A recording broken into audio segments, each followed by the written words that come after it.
ডরও সামর খাতারও নয়, ঠিক কিনা? আর পয়সা লাগবে বেগমের পর আইলো কি গরম, চিয়ার গরমে জুতা উজু দিতে পানি টপ টপ টপ জুতার পানি মসজিদের ফুলর মিতি বলেন কিন্তু জুতাই পানিটা বাইটে বাবার দিন মেশুর গানে এই যে খতম খাতার তাই ইমাম সাহেবটাও দি মসজিদের দি বইম করে ঠিক কিনা? তাহলে বিয়া হল মারখা বিয়া লোক মারখা আসানা নাই। আমার নবী মুসলিম শরীফের রাওয়ায়াত, এটা ক্লাস বাবা, মাহফিল হলো এটা ক্লাস, ওলা জানার দরকার, জানা নাই? মুসলিম শরীফের রাওয়ায়াত, আমার নবী বলতেছে কিছু বান্দা হবে কিয়ামতের আগে এরকম পাওয়ার দেখাতে গিয়ে মুসল্লিদেরকে কষ্ট দিয়ে মানুষের ঘাট ধরে ধরে ডিঙ্গাইয়া ডিঙ্গাইয়া সামনের দিকে মসজিদে ঢুকবে, তারা সামনের দিকে মসজিদে যাবে না। মুসলিমের রাওয়ায়াত, আমার নবী বলে সে জাহান্নামের দিকে তার জন্য একটা রাস্তা তৈরি করতেছে। নাউজুবিল্লাহ, জাহান্নামের দিকে কি করতেছে? যে সামনের দিকে মানুষকে ডিঙ্গায় ডিঙ্গায় মসজিদে ঢুকতেছে না, জাহান্নামের রাস্তা তৈরি করতেছে। যে নাউজুবিল্লাহ, এই হাদিস বলার পরে আমার পর এক নেতা আমার পর খেপে গেছিল এক জায়গায়। খেপে যাওয়ার পরেও আমি ছাড়ি নাই, না তো আপনার কথা চলবে না, একটা কোরআন সুন্নাহ চলবে। শেষ পর্যন্ত এই নেতা আমার কাছে ক্ষমা চেয়েছে, বুঝতে পেরে। সুবহানাল্লাহ, আল্লাহ হেদায়েত দান করুক। আমিন। আমরা এই কথাগুলো এই জন্য বলি, কাউকে খেপানোর জন্য নয়, কাউকে অসম্মান করার জন্য। এটা তো নবীর হাদিস। আমার নবী বলে বাল্লিগু আন্নি ওয়ালাউ আয়া, আমার উম্মত শুধু আলেমরা না, তোমাদেরও দায়িত্ব আমি রাসূলের পক্ষ থেকে একটি আয়াত হলো মানুষের কাছে পৌঁছিয়ে দেওয়া। সুবহানাল্লাহ, আমার নবীর হাদিস জানিয়ে দেওয়া দরকার না? আপনি যে না জেনে ডিঙ্গায় ডিঙ্গায় যাচ্ছেন, শুক্রবারে মানুষকে কষ্ট দিচ্ছেন, আপনার জুতার পানি মসজিদের ফ্লোরে পড়তেছে, হারাম মাকরুহে তাহরিমি, আপনি গুনাহগার হচ্ছেন, আপনার জান্নাত ধ্বংস হচ্ছে, নামাজ পড়ে কোনো ফায়দা হচ্ছে না, আপনি আরো জাহান্নামের দিকে যাচ্ছেন। এটা জানিয়ে দেয়া খতিব সাহেব, ইমাম সাহেব, মুয়াজ্জিম সাহেবের উপর ফরজ, ঠিক কিনা? জানিয়ে দিলে শহরে তাই ফরজ আদায় করতে জানাই দিলে শহরে আইবেলা দিলে আছে না? হুজুর মহিলা মইয়তর হাত হন হন ধরতে পারবি না কেন? আচ্ছা বল। তো এখন মাসালা হচ্ছে, আপনি আমার নবী বলে মজলিসের আদব, মসজিদের আদব, যে আগে আসবে সে আগে বসবে, যে পরে আসবে সে পরে বসবে। পরের মানুষ আগের মানুষকে ডিঙ্গাইয়া যাওয়ার কোনো সুযোগ নাই। আগের গুলো আগে বসবে, বাচ্চা আসলে বাচ্চা আগে আসলে বসবে আগে, পরে না। গুরু বোয়া দিলে খাতার টানি ভাই করে কেবেলা দিন নামাজ পড়বে, খবরদার গুলা করবেন। মসজিদে বাচ্চারা দুষ্টামি করলে আপনাদেরকে বকাবকি করবেন, খবরদার এগুলা করবেন না। মসজিদে এসে বাচ্চারা দুষ্টামি করতেছে, এটাও তার ইবাদত, এটা তার নামাজ, তার মতো নামাজ ফরজ হয় নাই। সে আসা যাওয়া করতে করতে আপনাকে দেখতেছে, রুকু করতেছেন, সাজদা করতেছেন, কেরাত করতেছে। নামাজ যে একটা জিনিস সেটা জানতেছে, বুঝতেছে। আস্তে আস্তে বড় হলে যখন শিখে যাবে, 10-15 বছর, 20 বছর, 22 বছর হলে সে আর দুষ্টামি করবে, তাকে বলতে হবে সে শিখে গেছে। তো বাচ্চা দৌড়াদৌড়ি আর করতেছে, দুষ্টামি, এটা তার নামাজ, তার ইবাদত। তাকে আসতে দেন, এগুলা করতে দেন, তাকে ধমক দেওয়ার কোনো দরকার। আমরা বুঝি না, এগুলো মাসালা না জানার কারণে এগুলা করি। আল্লাহর মসজিদে কোনো কাউকে ধমক দেওয়া যায় না, কাউকে মার দেওয়া যায় না, কাউকে বকা দেওয়া যায় না। কোরআন সুন্নাহর আলোকে করা যাবে। এমনি কারো উপর চড়াও হওয়ার কোনো সুযোগ, কোনো বাচ্চাকে বকা দেয়া, ধমক দেয়া, ব্যাট নিয়ে পিটানো সম্পূর্ণ নিষেধ। আল্লাহর মসজিদের বেহরমতি হবে। সেজন্য বাচ্চারা যদি প্রথম কাতারে দাঁড়ায়, আপনি পিছনে আসলে পিছনে দাঁড়িয়ে যাবেন, বাচ্চারা থাকুক। এদের মন ভেঙে যাবে, আপনি যখন ধমক দেন আর মসজিদ আসতে চাইবেন না, ওদের যাই না, আমরা গেল শুধু আইতে চাইবো না, মন ভেঙে যাবে। কৌশল অ্যাপ্লাই করতে হবে, তাকে আদর করে বুঝাই বলবেন, বাবা মসজিদ আল্লাহর কথা বলি না, গুনাহ হবে, বুঝান সুন্দর করে। গেট গেট আগ্রহ দিতে তো আইন চলে নয় বছর বুড়ো তো আরো কথা হয়, টমাটোর ভুল হতা হয়। আমার নবী বলতেছেন, কেউ যদি দুনিয়া মিথ্যা কথা বলে মসজিদে, তার 70 বছরের কবল হওয়া ইবাদত ক্যান্সেল হয়ে যাবে। নাউজুবিল্লাহ। আল্লাহ আমাদেরকে মসজিদে দুনিয়াবি কথা থেকে পরহেজ করার, কোরআন সুন্নাহ শরীয়ত সম্মত যা আলোচনা এগুলো করার তৌফিক দান করুন। আমিন।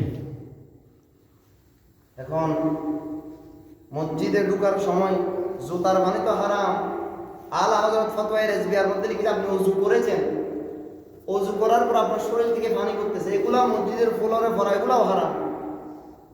আপনি ওযুখানার মধ্যে, পুকুরের মধ্যে ওযু করে তাড়াতাড়ি আপনার মুখ হাত এগুলা তেনা দিয়ে, আপনি নেট দিয়ে, গামছা দিয়ে, তোয়ালে দিয়ে, টিস্যু দিয়ে মুছে ফেলবেন, যাতে ওই ওযুর অঙ্গের দোয়া পানিগুলো আপনার মসজিদের ফ্লোরে না পড়ে। আল্লাহর ঘর মসজিদ, এটা আপনার ঘর নয়, এটা ওযুখানা নয়, এটা বাইরের ফ্লোর নয়, এটা আল্লাহর ঘর মসজিদ। এটার ইজ্জত অনেক বেশি। কুল্লু মসজিদিন বাইতুল্লাহ, প্রতিটা মসজিদ যেখানে আল্লাহর জন্য সাজদা দেওয়া হয় ওগুলা সবগুলো আল্লাহর ঘর। সুবহানাল্লাহ। সুবহানাল্লাহ। এখানে আপনার কোনো ক্ষমতা, চেয়ারম্যানের ক্ষমতা, মেম্বারের ক্ষমতা, নেতার ক্ষমতা, প্রধানমন্ত্রী কারো ক্ষমতা নাই।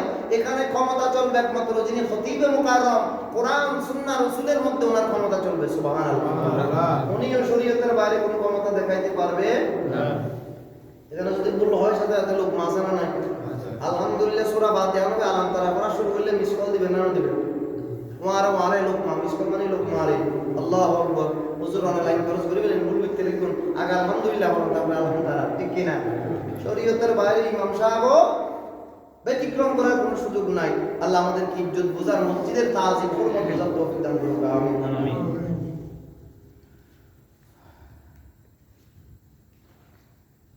তো কি বলছিলাম, ওই ওযুর পানি এগুলা মসজিদের ফ্লোরে ফেলা যাবে না, নিষেধ। সেজন্য আপনি ওযু করে তাড়াতাড়ি মুছে তারপর মসজিদে ঢুকবেন, এটা মসজিদের তাজিম। আর জুতা, আপনি জুতা বাইরে রাখবেন বা বক্সে রাখলে আপনি শুক্রবারে আসছেন আপনার দামি জুতা, এটা চেক করতে হবে। এখানে একটা মাসালা আছে হাদিসের মধ্যে। এখন ফুকাহায়ে কেরাম বলেছেন আপনার দামি জুতা অথবা আপনার মোবাইল, যে কোনো দামি জিনিস অথবা দামি চাদর নামাজ পড়তেছেন, নামাজ পড়ার জন্য রাখলেন, খেয়াল করেন, আমার কথা খেয়াল করেন, এটা গুরুত্বপূর্ণ।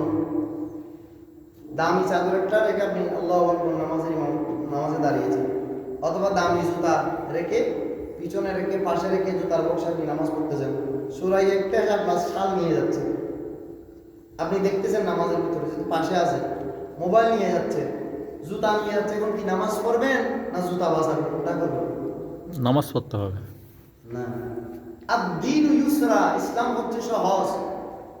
শাল এটাও আপনার জরুরি, মোবাইল এটাও জরুরি, জুতাগুলোও জরুরি, ইবাদতের সহায়ক এগুলা। নামাজ আল্লাহর জন্য করতেছেন ঠিক আছে, কিন্তু পোশাক যেটা পরেছেন 17 টাকা ফরজ, এটা নামাজের অংশ, ইবাদত কবুল হওয়ার জন্য এটা শর্ত। তো এখন যদি শাল এটাও জরুরি, মোবাইলও জরুরি, দামি জুতাও জরুরি, আপনার পায়ে লাগবে, প্রয়োজন আছে, এরকম দামি বস্তু যেটা রেখে আপনি নামাজ পড়তেছেন, নামাজে দাঁড়িয়েছেন, সুরাইয়ে নিয়ে যাচ্ছে, আপনি দেখেছেন, ফুকাহায়ে কেরাম বলেছে সাথে সাথে আপনি নামাজ ভেঙে সুরাইয়েকে ধরে আপনার জিনিস উদ্ধার করতে পারবেন, কোনো অসুবিধা নেই। আদ-দীনু ইউসরা, ইসলাম আপনার জন্য সহজ করে দিয়েছে। সুবহানাল্লাহ বলেন। কোন ছেলে একটা আগুনে পুড়ে যাচ্ছে, পানিতে পড়ে মারা যাচ্ছে, আপনি বুঝতে পারতেন, চিল্লানি শুনতেছেন, বাঁচানোর কেউ নাই, আপনি নামাজ পড়তেছেন, ফরজ নামাজ, নামাজ ভেঙে গিয়ে ওই সন্তানটাকে উদ্ধার করতে পারবেন। আগুন লাগছে এখানে গিয়ে আপনি আগুন নিভাইতে যাইতে পারবেন, অ্যাটেন্ড করতে পারবেন, ফরজ নামাজ হলেও ভাঙতে পারবেন, অসুবিধা নেই। তাড়াতাড়ি করে আসে ভক্তের মধ্যে এসে আবার নামাজ আদায় করে দিলে আদায় হয়ে যাবে, কোনো গুনাহ হবে না। জরুরতের কারণে, প্রয়োজনে ইসলামী শরীয়ত আপনাকে রুখসত দিয়েছে, সুযোগ দিয়েছে এগুলো। আবার নফল নামাজ পড়তেছেন, নফল নামাজ অবস্থায় আপনি, ফরজ নামাজ অবস্থাতে এগুলা বিভিন্ন আপনার প্রয়োজনীয় কারণে, জরুরতের কারণে নফল নামাজ পড়তেছেন, আপনার শিক্ষক আপনাকে ডাক দিল, মা বাবা ডাক দিল, অথবা পীর মুর্শিদ ডাক দিল, তখন উলামায়ে কেরাম বলেছেন পীর মুর্শিদের জন্য, উস্তাদের জন্য, মা বাবার জন্য নফল নামাজ ভেঙে দিয়ে আপনি ওনাদের কথা শুনে ওনাদের সাথে হাজত পূরণ করে কথাবার্তা বলে আবার এসে নামাজ পড়তে পারবেন। সুবহানাল্লাহ, সুবহানাল্লাহ। এগুলা মাসালা শুনিয়ে স্থানকাল পাত্রভেদে মাসালা পরিবর্তন হয়। ফরজ নামাজ যদি পীর মুর্শিদ ডাক দেয় নামাজ ভাঙা যাবে না, মা বাবা ডাক দিলে নামাজ ভাঙা যাবে না, নফল নামাজ হলে ভেঙে যাইতে পারবে। উত্তম হচ্ছে নামাজ ভেঙে দিয়ে পীর মুর্শিদের কথা শোনা, মা বাবার কথা শোনা, উস্তাদের কথা আগে শোনা, তারপরে নফল নামাজ আবার এসে পড়া, এটা হচ্ছে উত্তম। আর ফরজ নামাজ হলে কারো কথাই নামাজ ভাঙা যাবে না। তো আগুন লেগে গেছে, বাচ্চা একটা পুকুরে পড়ে মরে যাচ্ছে, কেউ নেই, চিল্লাচ্ছে, আপনি বুঝতে পারছেন মসজিদের পাশে পুকুর, আপনি নামাজ ভেঙে এটা উদ্ধার করবেন, ওই আগুন লাগা। কারণ ওই গড়টা যদি আপনি পানি দিয়ে নিভাইতে পারেন, এখানে একজন মানুষ যদি বাঁচে তাহলে দিনও বেঁচে গেল। সুবহানাল্লাহ। মানুষ আল্লাহর বান্দা মরে গেলে নামাজ কে করবে? তো বান্দাকে বাঁচাইতে পারলে, ঘর বাঁচাইতে পারলে তো সে নামাজ পড়তে পারবে, ঠিক কিনা? ঘর পড়ে গেলে তার নামাজ কি আলাদা, ঘর পড়ে চাই নামাজ পড়ে, ঘর বাঁচানো খরচ। সেজন্য মানুষের উপকার করা, জনকল্যাণে কাজ করা, আমার নবী বলেছেন মানব সেবা হচ্ছে উত্তম ইবাদত। সুবহানাল্লাহ। নফল ইবাদতের মধ্যে সবচেয়ে উত্তম ইবাদত মানব সেবা করা, রোগীর সেবা করা। ডাক্তারি ট্রিটমেন্ট দিয়ে পয়সা নাই, তাকে ট্রিটমেন্টের ব্যবস্থা করে দেয়, মেয়ের বিয়ে হচ্ছে না, বিয়ের ব্যবস্থা করে দেয়। লেখাপড়া করতে পারতেছে না, টাকা দিয়ে বই কিনে দেয়।